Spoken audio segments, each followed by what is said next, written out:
तो यहाँ पर मैं आपको बता रहा था कि जो अभी तक हम यहाँ पर लीनियर ट्रांसफॉर्मेशन के बारे में डिस्कस कर चुके हैं। लीनियर ट्रांसफॉर्मेशन को हम मैट्रिक्स रिप्रेजेंटेशन कैसे करते हैं, चेंज ऑफ बेसिस किस प्रकार से करते हैं, ये सारा मैं आपको बता चुका हूँ। तो आज के लेक्चर में हमारे पास कुछ ऐसे टॉपिक है जो एग्जाम में बहुत धीरे से आते हैं और निकल जाते हैं और बहुत छोटे छोटे क्वेश्चन इसमें होते हैं। जैसे कि inverse of linear transformation, non singular linear transformation क्या होते हैं, लीनियर फंक्शनल किसे कहते हैं, डुअल स्पेस और डुअल बेसिस किसे कहते हैं, और सेकंड डुअल बेसिस का मीनिंग क्या होता है। ठीक है, तो देखिए सबसे पहले इनवर्स ऑफ लीनियर ट्रांसफॉर्मेशन। जैसे पिछली क्लास में दर्शा मैडम ने पूछा था कि भाई लीनियर इनवर्स लीनियर ट्रांसफॉर्मेशन में तुम्हारा वही होता है, नहीं तो जैसे मैंने उस समय बताया था कि नहीं, थोड़ा सा डेफिनेशन में मीनिंग चेंज होता है। तो इनवर्स और लीनियर ट्रांसफॉर्मेशन का मतलब ये है कि हमारे पास कोई भी एक मैपिंग दी हुई है जो कि यू ऑफ एफ से बी ऑफ एफ दी हुई है, जो कि 1 to 1 ऑन टू है। कैसी है? 1 1 1 और ऑन टू है, और वो टी इनवर्स बी एफ से यू एफ की तरफ होगी। तो ऐसी कंडीशन में टी इनवर्स हमारे पास इनवर्स लीनियर ट्रांसफॉर्मेशन कहलाएगा। यानी कि कहने का मतलब ये हुआ कि हम जिस मैपिंग का इनवर्स लीनियर ट्रांसफॉर्मेशन निकालना चाहते हैं उसको सबसे पहले हमें प्रूव करना पड़ेगा कि वो 1 1 होना चाहिए और वो ऑन टू होना चाहिए, तभी हमारे पास उसका इनवर्स एग्जिस्ट करेगा। Point clear? सेकेंड डेफिनेशन हमारी non singular linear transformation. Non singular linear transformation का मतलब क्या है? A linear transformation T such that u of f into a v of f is set to the linear non-linear singular transformation यदि हमारे पास उसका जो null space यानी कि जो कर्नेल हमने निकाला था वो जीरो के इक्वल हमारे पास आता है।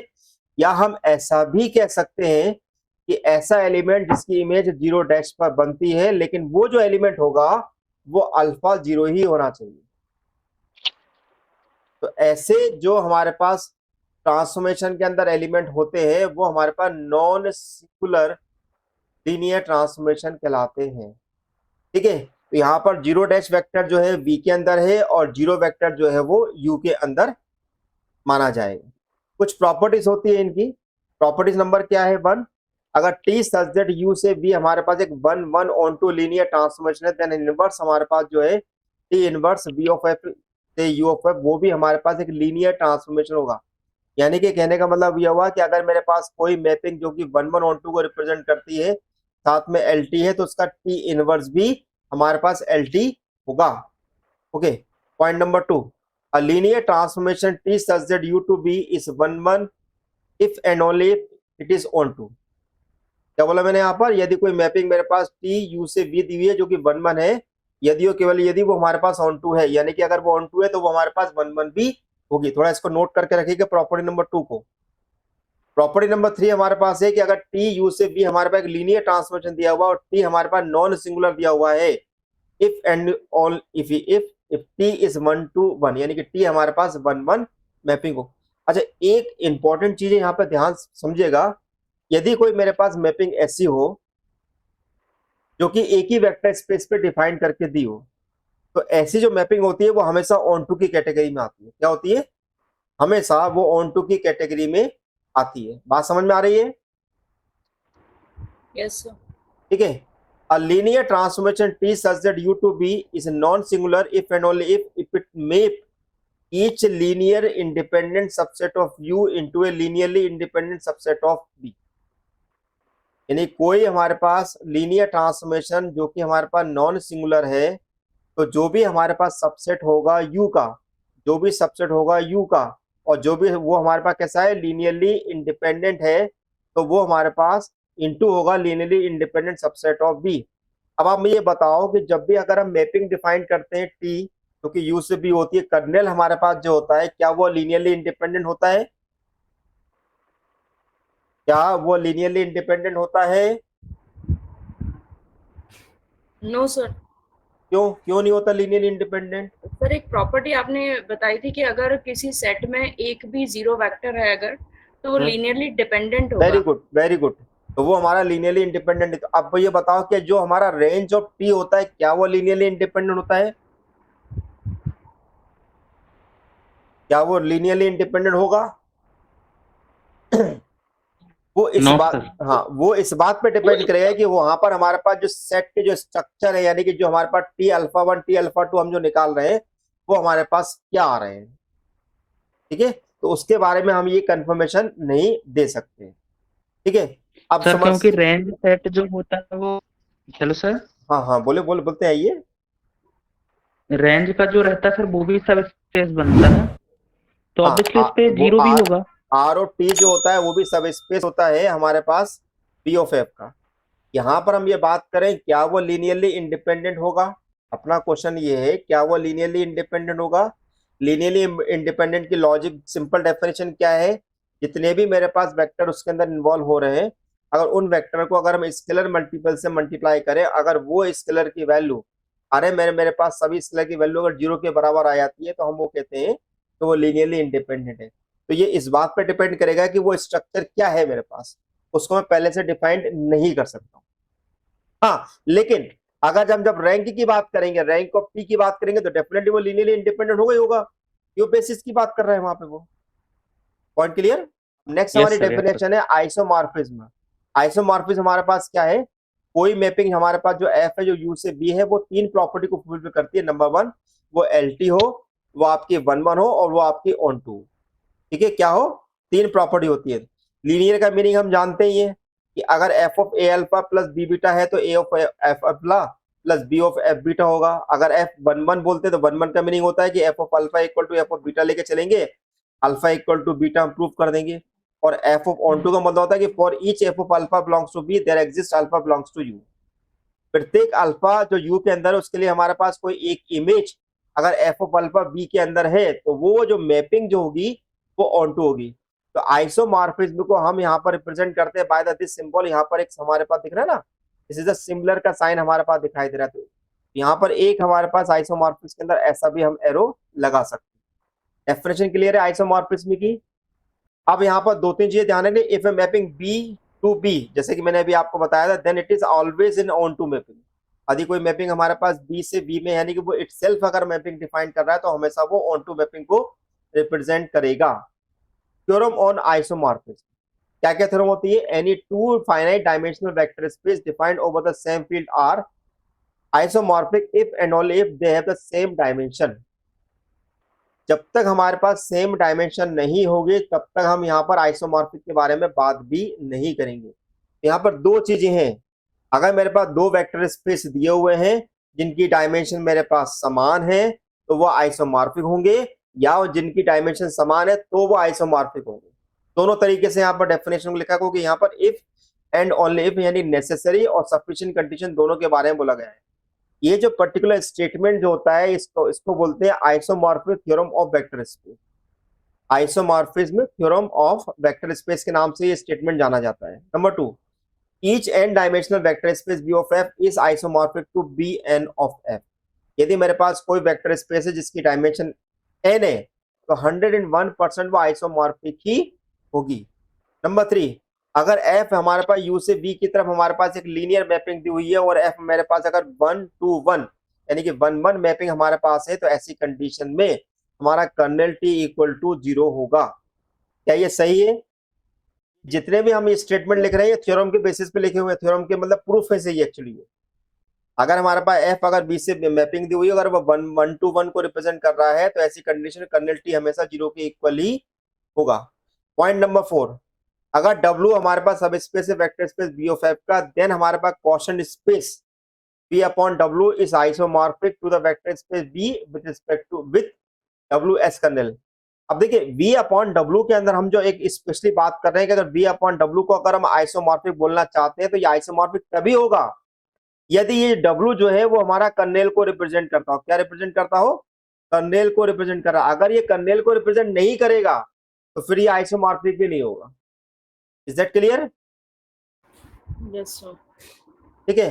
Proper theorem number 5, a linear transformation F जो कि U to B F is an isomorphic if and only if F is invertible, जो कि मैं आपको पहले बता चुका हूं कि अगर इन्वर्टेबल होगा तो लीनियर ट्रांसफॉर्मेशन को रिप्रेजेंट करने ही वाला है। Theorem number 6, each homomorphic image of a vector space is isomorphic to its quotient space. ये जो स्टेटमेंट होता है वो फंडामेंटल थ्योरम ऑफ हमारे पास कहलाता है आइसोमॉर्फिज्म का। ठीक है, क्या बोला उसने, each homomorphic image, homomorphic image मतलब linear transformation of a vector space is isomorphic to its quotient group.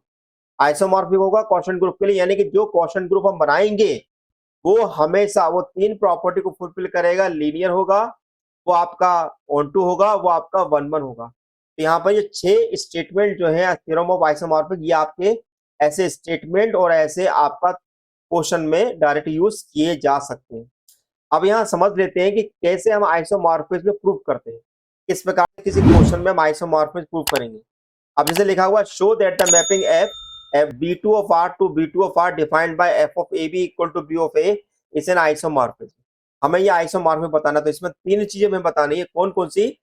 Number 1 linear, number 2 आपका 1 1 और नंबर 3 हमारे पास ऑन टू। क्योंकि हमारे पास मैपिंग जो है पहले से V2 से B2 पे डिफाइंड है, तो मुझे यहाँ पर ऑन टू के लिए बस एक स्टेटमेंट लिखना होगा, वो मेरे पास प्रूफ माना जाएगा।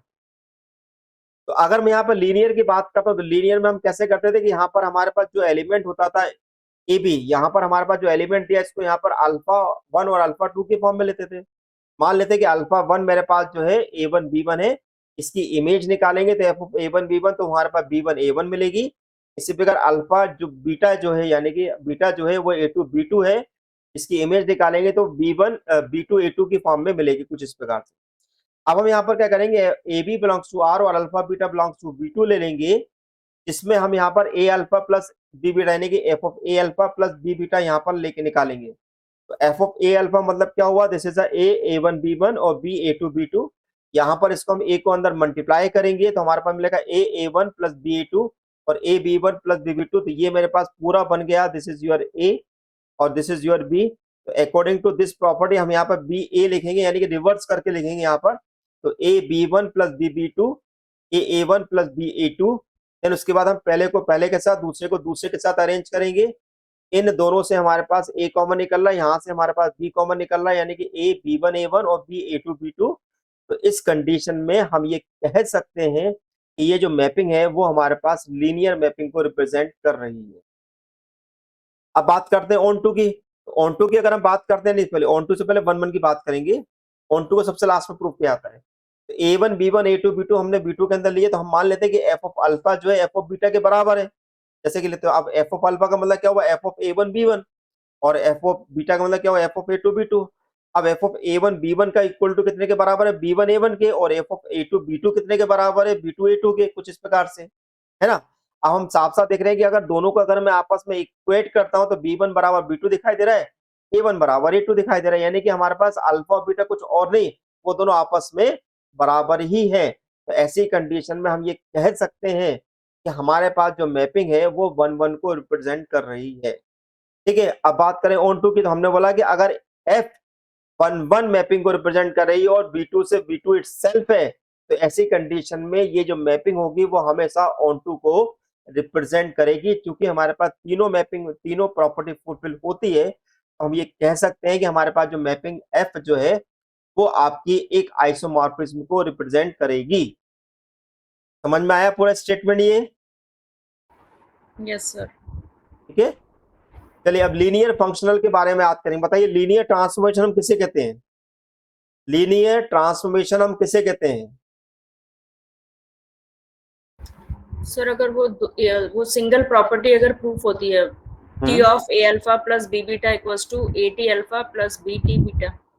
देखिए, हमने जब आपको लीनियर मैपिंग के बारे में बताया था, वहां पे हमने बोला था कि हमारे पास एफ एक मैपिंग है जो कि U से P की तरफ जा रही है, राइट? Yes sir. जो कि जिसपे दोनों ही हमारे पास जो फील्ड है वो F है।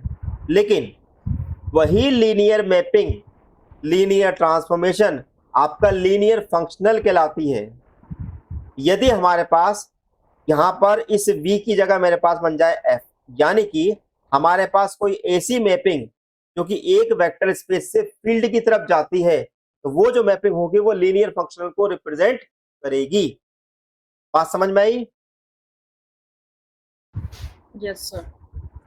Let U of F be a vector space and a mapping F such that U of F into F defined by F of A alpha plus B beta equal to A of F alpha plus B of B beta, then this mapping is called the linear functional।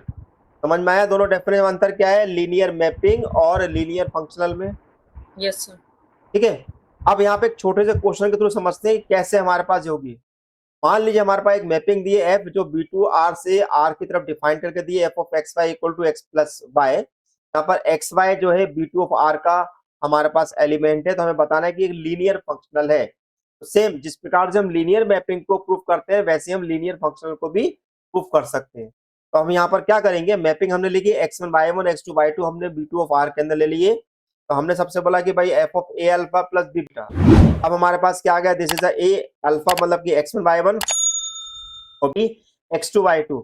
हमने इनको आपस में अंदर multiply कर दिया तो a x1 b x2 हो गया और हमारे पास a y1 b y2 हो गया। एज पर दिस डेफिनेशन हमारे पास लिखा हुआ कि अगर एक्स वाई लिखा हुआ तो उसको एक्स प्लस वाई कर दो, यानी कि दोनों को उठा के यहाँ पर ऐड कर दो। तो हमने यहाँ पर ऐड कर दिया a x one plus b x two a y one plus b y two. अब हम देखेंगे कि इन दोनों से हमारे पास ए कॉमन निकल रहा है और इन दोनों से हमारे पास बी कॉमन निकल रहा है। तो हमने यहाँ पर लिख लिया। अब हम ये कह सकते हैं कि ये जो एलिमेंट जो है, क्या ये एलिमेंट जो है वो हमारे पास आर के होंगे? क्या हम ये कह सकते हैं एलिमेंट आर के होंगे? Yes sir. है ना? क्योंकि हम ये कह सकते हैं आर के हैं, तो इसका मतलब ये है कि जो गिवन मैपिंग जो हमारे पास है वो एक लीनियर फंक्शनल को रिप्रेजेंट कर रही है। जब भी अगर हमें किसी मैपिंग में अगर ऐसा बोला जाता है कि बताओ ये मैपिंग कैसी है, क्या ये लीनियर ट्रांसफॉर्मेशन है कि लीनियर फंक्शन है, तो हमें वहां पर उस मैपिंग के स्ट्रक्चर को ध्यान देना है कि उस मैपिंग का स्ट्रक्चर क्या है। अगर वो वेक्टर स्पेस से फील्ड की तरफ जा रहा है तो वो जो मैपिंग है वो लीनियर फंक्शनल कहलाती है। Point clear? Yes sir. Okay. अब बात कर रहे हैं ड्वेल स्पेस के बारे में कि ड्वेल स्पेस क्या होता है। तो ड्वेल स्पेस को समझने के लिए देखते हैं। तो हमने जितने भी लीनियर फंक्शनल पढ़े हुए, क्या हुआ ना, जितने भी लीनियर फंक्शनल का अगर हमने पढ़े हुए, अगर उन सभी लीनियर फंक्शनल का अगर मैं एक सेट बना लूं तो वो जो सेट निकल के हमारे पास आएगा वो हमारा कहलाएगा ड्वेल स्पेस। तो V of f be a vector space, then the set B star of all linear functions defined on B forms a vector space with respect to the following operation: f1 plus f2 alpha equal to f1 alpha plus f2 alpha या c f alpha equal to c f of alpha। या हम दूसरी भाषा में वो जो अपने linear की जो डेफिनेशन होती है उसको लिख सकते हैं। तो ऐसी कंडीशन में हम ये कहेंगे कि ये जो बी स्टार जो हमारे पास लिखा है ये ड्वेल स्पेस को रिप्रेजेंट कर रहा है। तो ड्वेल स्पेस समझ में आया? ड्वेल स्पेस समझ में आया? ठीक है। The dual space is also denoted by the B cap. कभी कभी क्या होता है, ये जो बी स्टार जो लिखा हुआ है इसको कभी कभी किसी किसी बुक में ऐसा करके कैप लगा के लिख देते, तो घबरा मत जाना, वहां पर इसका मीनिंग ड्वेल स्पेस को रिप्रेजेंट करना ही है। ओके। अब हमारे पास क्या है, एक थ्योरम है कि अगर u ऑफ f और b ऑफ f मेरे पास कोई दो वेक्टर स्पेस दिए हुए over the same field f such that जिसमें डायमेंशन ऑफ u दिए हमें m और डायमेंशन ऑफ v दिए हमें n, तो ऐसी कंडीशन में dimension of l of u भी, देखो l का मतलब होता है this is a linear transformation of u and b। तो लीनियर ट्रांसफॉर्मेशन ऑफ u और b की जो डायमेंशन होगी वो m इंटू n होगी। कभी कभी हमें क्वेश्चन में पूछा जाता है find the number of dimension, number of linear transformation of the given vector space. तो कुछ नहीं करना, बस वहां पर आप क्या करिए कि हमारे पास dimension of u dimension v देखिएगा, उठा के दोनों को मल्टीप्लाई कर दिया तो हमारे पास नंबर ऑफ लीनियर ट्रांसफॉर्मेशन वहां पर निकल के आ जाएंगे। where L of UB is the vector space over the field F of all linear transformation defined U to V। Point clear? Point clear? Yes sir.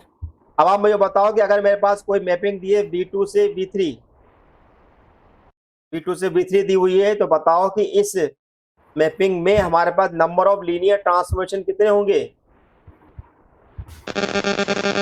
6। Simple, बस इस theorem का यही purpose था। अब हमें हमने क्या पढ़ा, ड्वेल स्पेस पढ़ा। तो ड्वेल बेसिस क्या होगा? कुछ नहीं, जो हमने ड्वेल स्पेस पढ़ा हुआ है अगर उस ड्वेल स्पेस पे हम जो बेसिस डिफाइन करेंगे वो हमारे पास ड्वेल बेसिस की कैटेगरी में आ जाएगा। तो हमने बोला कि अगर V star B dual space of the vector space B of F for the each basis B। अब ये B किसका बेसिस है? B का। ठीक है। तो of B there exist a unique basis B star equal to F1 F2 F3 Fn such that हमारे पास Fi alpha j equal to alpha the del ij। ये जो हमारे पास जो नोटेशन जो लिखा हुआ है इसको बोलते हैं हम क्रोनिकल डेल्टा। क्रोनिकल डेल्टा की वैल्यू हमारे पास क्या होती है कि अगर हमारे पास अगर i अगर j के बराबर है तो वैल्यू 1 लिखाएगी, अगर i j के बराबर नहीं है तो 0 लिखाएगा। ये जो पर्टिकुलर डेफिनेशन होती है इसको हम यहाँ पर डुअल बेसिस की जब डेफिनेशन डिफाइन करेंगे तो वहां पर क्रॉनिकल डेल्टा का हमें यूज करना होगा, जहाँ पर आई और जे दोनों की वैल्यू मेरे पास एन के बराबर है। तो यहाँ पर ये जरूरी नहीं है कि हमारे पास डायमेंशन अलग अलग हो, डायमेंशन हमारे पास इक्वल भी हो सकती है। बेसिस समझ में आया? यस। ठीक है, डुअल बेसिस में हमें बस इस चीज का ध्यान रखिए, इसको आप नोट कर लो, कोई कभी क्वेश्चन में हम सॉल्व करेंगे इसका यूज करेंगे। आई की वैल्यू जे के इक्वल है तो 1 लिखा आएगा, अगर आई जे के इक्वल नहीं है तो वो जीरो कहलाएगा हमारे पास। This basis B star is called the dual basis of the basis B of vector space B. इसको हम यहाँ पर डुअल बेसिस ऑफ बी के नाम से जानते हैं। नेक्स्ट हमारी डेफिनेशन है सेकेंड डुअल बेसिस और बाय डुअल बेसिस क्या होता है। कुछ नहीं है, अगर जो हमन में डुअल बेसिस निकाला है उसका एक और बार डुअल बेसिस निकाल दे तो वो हमारे पास बी डबल स्टार के नाम से लिखाता है, और उसी को बोलते हैं हम यहाँ पर सेकेंड डुअल बेसिस या बाय डुअल बेसिस। डिफरेंस समझ में आई सेकेंड डुअल बेसिस की? एनिहिलेटर्स, एनिहिलेटर्स क्या होते हैं, किसको हम एनिहिलेटर्स कहते हैं? तो देखिए यहाँ पर एनिहिलेटर की डेफिनेशन क्या लिखी हुई है कि अगर W मेरे पास सबसेट है वेक्टर स्पेस बी का, ध्यान दीजिएगा यहाँ पर इंपॉर्टेंट चीज है कि W यहाँ पे सब स्पेस नहीं है, क्या है ये? सबसेट है। Then the annihilator of W is denoted by W0। अगर कहीं पे भी अगर ये W0 का टाइप के अगर हमारे पास कहीं पर लिखा आता है कि दिस इज द W0 तो समझ जाना कि भाई एनिहिलेटर को रिप्रेजेंट कर रहा है। And W0 is the set of all linear function f defined on V। जितने भी मेरे पास लीनियर फंक्शनल डिफाइन करके दिए हुए हैं B के ऊपर, तो वो जो हमारे पास स्ट्रक्चर जो निकल के आएगा वो हमारे पास W0 वो हमारा कहलाएगा एनिहिलेटर्स। क्या कहलाएगा? एनिहिलेटर्स। अब यहाँ पर एक बात का समझना जरूरी है कि जो भी यहाँ पर हमारे पास आएगा उसकी खास बात होगी F of alpha equal to वो 0 की फॉर्म में होना चाहिए। यहाँ पे अल्फा जो है W के अंदर होगा, या हम इसको ऐसा भी कह सकते हैं कि अगर हमारे पास अगर एफ बी स्टार के अंदर है तो एफ ऑफ W जो होगा वो 0 के इक्वल कहलाएगा। वी स्टार तो जितने भी लीनियर वो हैं ट्रांसफॉर्मेशन उनका सेट है जी। अब इसमें हमारे पास वो ट्रांसफॉर्मेशन निकालना जिसकी मैपिंग 0 पे जा रही है, जिनकी मैपिंग 0 पे जा रही है उनका जो कलेक्शन होगा वो हमारे पास W0 कहलाएगा। कुछ इंपॉर्टेंट चीज एनिहिलेटर के बारे में, we define the annihilator of W which is a subset of B. It should not be necessarily that W is subspace of B. ये जरूरी बिल्कुल भी नहीं है कि W जो है B का सबसेट सबस्पेस हो। Number 2, if W is 0, if W is 0 यानी कि अगर वो कर्नेल हो, नल स्पेस हो, तो ऐसी कंडीशन में एनिहिलेटर जो होगा वो हमारे पास डुअल स्पेस के बराबर हो जाएगा। Number 3, if W equal to B, then the W0 equal to V0 equal to 0 subspace is 0 subspace of V star। ये तीनों चीजें हमारे पास इक्वल की फॉर्म में आएगा। If W contain a non zero vector और V अगर फाइनाइट डायमेंशनल है तो ऐसी कंडीशन में जो हमारे पास W0 होगा वो कभी भी डुअल स्पेस के बराबर नहीं होगा, जैसे कि हम ऊपर डेफिनेशन में भी देख रहे हैं। इसमें W contains a non zero vector. हाँ, लेकिन जब हम ये इसकी एनिहिलेटर की डेफिनेशन है तो this is equals to F belongs to V star where FW equals to सुनो 0। ध्यान सुनो बेटा, यहाँ पे ध्यान देखो, यहाँ पे W को हमने क्या W0 को लिखा हुआ है क्या? अच्छा ठीक है, हमने Sorry, W बोला एक सबसेट है जो 0 वेक्टर को कंटेन करता है, और V मेरे पास एक फाइनाइट डायमेंशनल वेक्टर स्पेस है। तो ऐसी कंडीशन में एनिहिलेटर जो होगा वो कभी भी डुअल स्पेस के बराबर नहीं हो सकता। सामने दिख भी रहा है मैं डेफिनेशन के अकॉर्डिंग। अब एक क्वेश्चन मैं आपको करके बता रहा हूँ कि हम कैसे डुअल बेसिस निकालते हैं, कैसे हम डुअल बेसिस एग्जिस्टेंस करता है हमारे पास। आपको एक क्वेश्चन दिया हुआ है, find the dual basis of the basis B 1 - 2 3 1 1 1 - 1 1 और 2 - 4 7 of the vector space B3 of R। ठीक है, तो यहाँ पर हमें डुअल बेसिस निकालना है, यानी कि हमें B स्टार की वैल्यू को निकालना है। तो B स्टार एक्चुअली क्या होता है? F1 F2 F3 Fn, सही है। अब देखो मेरे पास यहाँ पे कितने वेक्टर है, मेरे पास दिस इज अल्फा 1, यहाँ पर अल्फा 2, यहाँ पर अल्फा 3। तो मेरे पास B स्टार में भी कितने एलिमेंट होंगे? केवल 3 ही। स्टार में भी कितने एलिमेंट होंगे? F1 F2 और F3। क्लियर? तो अब हम यहाँ पर क्या करेंगे, हमने बोला कि भाई B बराबर इतना दिया हुआ है तो अल्फा 1 अल्फा 2 अल्फा 3 इतना हो गया। तो हमने बोला कि भाई B स्टार जो है हमारा पास वो F1 F2 F3 का डुअल बेसिस है B का। ठीक है, डुअल बेसिस है B का। तो अगर हमारे पास डुअल बेसिस, अब थोड़ा ध्यान समझना जो समझाना चाह रहा हूँ। मैंने क्रॉनिकल डेल्टा के बारे में आपको बताया कि Fi alpha j equal to del i j लिखा आता है, जिसमें आई जो है जे के बराबर है, जे के बराबर है तो वो 1 के बराबर लिखा है, अगर आई जे के बराबर नहीं है तो वो हमारे पास 0 के बराबर कहलाएगा। अब सवाल ये उठता है कि अगर मैं F1 अल्फा 1 निकालना चाहता हूं, तो F1 अल्फा 1 निकालना चाहूंगा तो उसकी वैल्यू क्या होगी? F1 अल्फा 1 निकालना चाहूंगा तो वैल्यू क्या होगी? 1 1। और F1 अल्फा 2 निकालना चाहूंगा तो क्या होगी? 0 और F1 अल्फा 3 निकालना चाहूंगा तो क्या होगी? वो भी 0 ये बात समझ में आ रही है? Yes, sir. ऐसे अगर मैं यहाँ पर F2 के साथ करूं तो F2 के साथ क्या होगा? F2 अल्फा 1 क्या आएगा? 0। F2 अल्फा 2 कितना आएगा? 1। F2 अल्फा 3 कितना आएगा? 0। Point clear? Yes sir. इसी प्रकार अगर मैं F3 अल्फा 1 निकालूंगा तो वैल्यू कितनी होगी? 0। F3 अल्फा 2 कितनी होगी? 0। F3 अल्फा 3 कितनी होगी? वो होगी वैल्यू 1। 1. ठीक, इतना पॉइंट क्लियर है? तो ये जो हमने पूरा जो स्ट्रक्चर जो लिखा हुआ है वो हमने इसकी हेल्प से लिखा हुआ है। ओके, अब हमें फाइंड करना है क्या? हमें फाइंड करना है F1 F2 F3 की वैल्यू। तो हम क्या करेंगे, तो जो B हमारे पास जो हमारे पास बेसिस आया हुआ वो किसका बेसिस है? वो B3 ऑफ R का बेसिस। किसका बेसिस है? वो B3 ऑफ R का बेसिस। B3 ऑफ R से मैं यहाँ पर एक एलिमेंट ले लूंगा ABC, और वो लीनियर कॉम्बिनेशन होगा अल्फा 1 अल्फा 2 अल्फा 3 का। क्या होगा? लीनियर कॉम्बिनेशन होगा अल्फा 1 अल्फा 2 अल्फा 3 का। बात समझ में आ रही है? Yes sir. अब यहाँ पर जो भी मेरे पास x y और z जो एलिमेंट जो मेरे पास आए, ऑब्वियसली वो एलिमेंट होंगे मेरे पास R के। एलिमेंट किसके होंगे? R के। तो अब आप मुझे ये बताइए कि अगर मैं आपसे ऐसा बोलूं कि मुझे अगर F1 ABC निकालना है तो इसकी वैल्यू कितनी होगी? बता सकते हो? F1 ABC कितना होगा? X of F alpha 1 plus Y of alpha 2 plus Z of alpha 3. Very good. आगे f ऑफ अल्फा 1 कितने के बराबर है? 1 के बराबर है। Yes, sir. f of alpha 2 कितने के बराबर? 0 के बराबर है। f ऑफ अल्फा 3 कितने के बराबर? 0 के बराबर। यानी कि हमारे पास अल्टीमेटली हमारे पास f ऑफ F1 ABC की वैल्यू जो होगी वो x के बराबर होगी। सही है? यस कि नो? देखिए, यस सर। यहां से देखिए मैंने दोनों तरफ मैपिंग ले ली।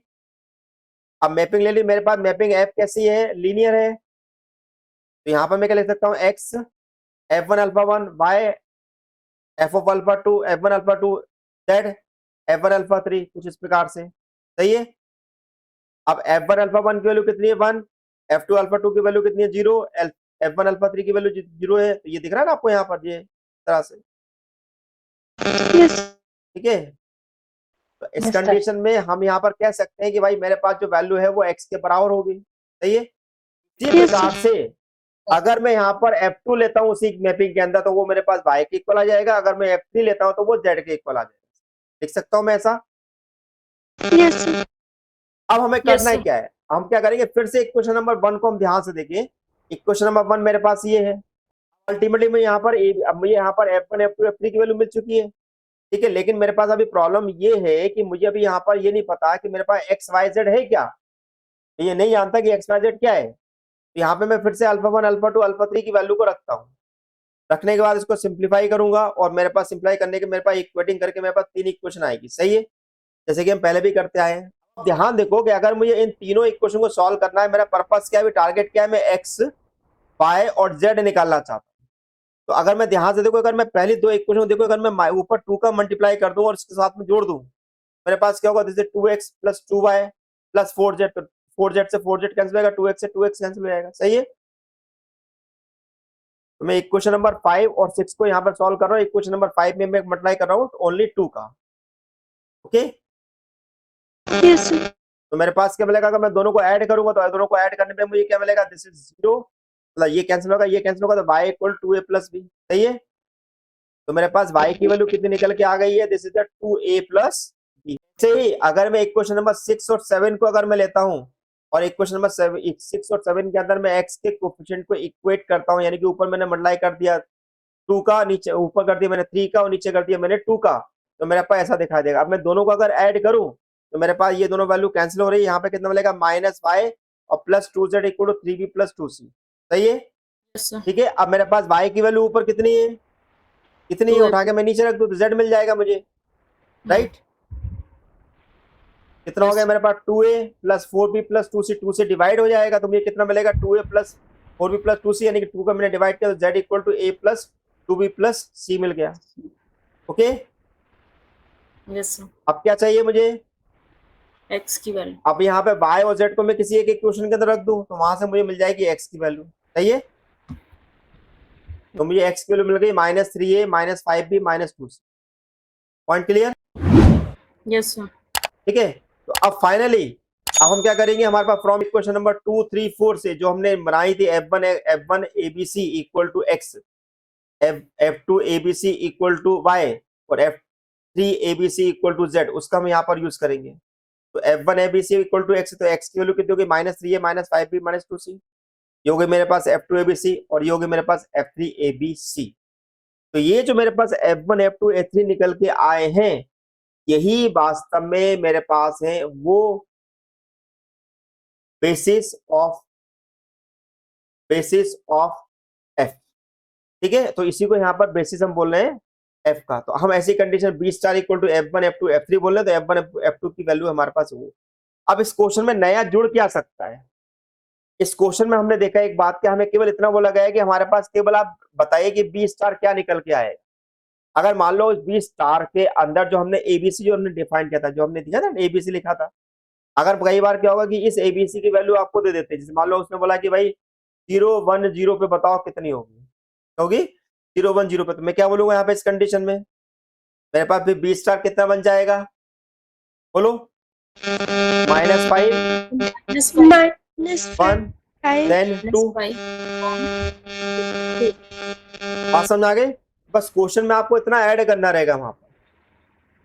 पॉइंट क्लियर है? यस सर, अब केवल हम ज्यादा क्वेश्चन यहाँ पे सॉल्व नहीं करेंगे, आज हम यहाँ पर केवल 2 या 3 क्वेश्चन सॉल्व करेंगे क्योंकि वो क्वेश्चन सभी के सभी लेंथी हैं। ठीक है, पहला क्वेश्चन हमारे पास है the dual basis of the set B 1 -1 3 0 1 -1 और 0 3 -2 for B3 of R is. तो बताओ वो ड्यूअल बेसिस मेरे पास इनमें से कौन सा स्ट्रक्चर होगा, निकाल के बताइए फटाफट।